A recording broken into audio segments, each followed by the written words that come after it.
মোবাইলৰ এনেকুৱা কিছুমান ছেটিংছ যিবিলাক অন কৰি ল'লে কেইবাদিনলৈকে মোবাইলটো চাৰ্জ নিদিয়াকৈ ব্যৱহাৰ কৰি থাকিব পাৰি। প্ৰথমতে আপুনি ছেটিংছ অপশ্যনত যাব। ছেটিংছৰ পৰা আপুনি বেটাৰী অপশ্যনত যাব। বেটাৰীৰ ভিতৰত প্ৰথমতে থাকিব কাৰেণ্ট মোড। ইয়াত আপুনি টেপ কৰিলে বেলেঞ্চ, বেটাৰী সেভাৰ আৰু আল্ট্ৰা বেটাৰী সেভাৰ তিনিটা মোড দেখা পাব। ইয়াত আপুনি দেখি আছে যে বেলেঞ্চ মোডত যদি আমি মোবাইলটো চলাওঁ তেতিয়াহ'লে মোবাইলটো 29 ঘণ্টা 22 মিনিটলৈকে চলিব। বেটাৰী সেভাৰ মোডত মেক্সিমাম 36 ঘণ্টা 7 মিনিটলৈকে চলিব। আল্ট্ৰা বেটাৰী সেভাৰত 94 ঘণ্টা 41 মিনিটলৈকে মোবাইলটো চলি থাকিব। যদি আল্ট্ৰা সেভাৰ মোডত দি লয় তেতিয়াহ'লে আপুনি প্ৰায় 4 দিনলৈকে মোবাইলটো ব্যৱহাৰ কৰি থাকিব পাৰিব। Battery checkup. ইয়াত আপুনি দেখা পাই আছে যে প্ৰথম অপশ্যনটো আছে টাৰ্ন অফ পোৰ্টেবল হটস্পট। যদি আমি মোবাইলৰ হটস্পটটো অফ কৰি ৰাখোঁ তেতিয়াহ'লে আমাৰ বেটাৰী বেকআপ আৰু 13 মিনিট বাঢ়ি যাব। Turn on dark mode. ইয়াৰ ফলত মোবাইলৰ বেটাৰীৰ লাইফ 1 ঘণ্টা 23 মিনিট বাঢ়ি যাব। Clear memory 10 minute after locking device. এইটো অপশ্যন অন কৰি ৰাখিলে মোবাইলৰ বেটাৰী লাইফ আৰু 9 মিনিটলৈকে বাঢ়ি যাব।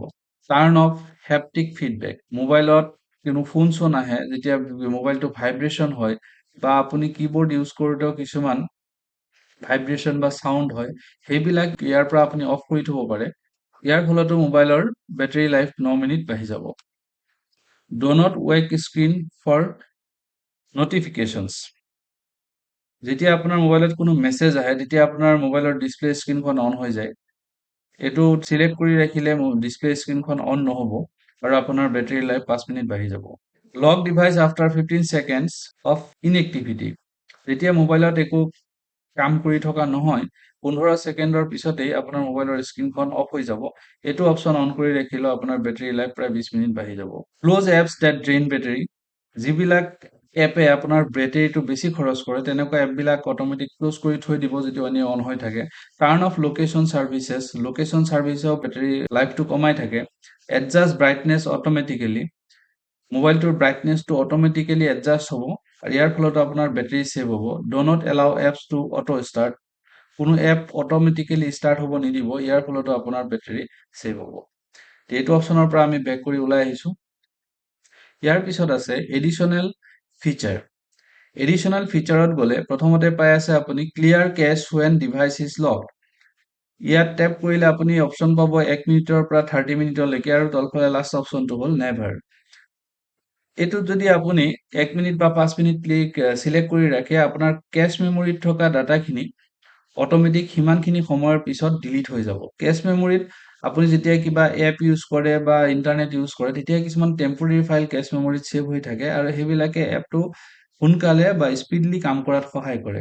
এই কেছ মেমৰিখিনি ডিলিট কৰি পেলালেও আপোনাৰ মোবাইলৰ কোনো ক্ষতি নহয় বৰঞ্চ মোবাইলটোৰ স্পীড বাঢ়ে আৰু ইয়াৰ ফলত আপোনাৰ বেটাৰীও ছেভ হ'ব। নেক্সট চিনেৰিঅ'ছ।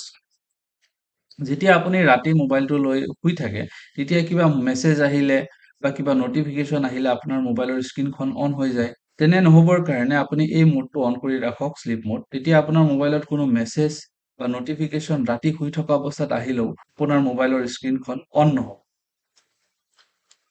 ইয়াৰ পৰা ঘূৰি আহক। নেক্সট আছে শিডিউল পাৱাৰ অন অফ।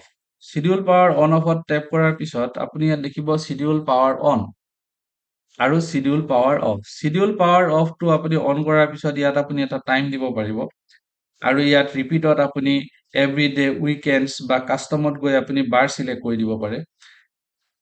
সেই বাৰকেইটাত সেই টাইমটোত আপোনাৰ মোবাইলটো অট'মেটিক ছুইচ অফ হৈ যাব। Schedule power on. ইয়াত আকৌ আপুনি ধৰি লওক ৰাতিপুৱা 7টা বজাৰ টাইমটো দিলে আৰু ৰিপিট এভৰিডে দিলে সদায় ৰাতিপুৱা 7টা বজাৰ লগে লগে মোবাইলটো নিজে নিজে আকৌ অন হৈ যাব। ইয়াৰ ফলতো সেই অন হৈ থকা সময়খিনিৰ বেটাৰীখিনি আপোনাৰ বাচিব।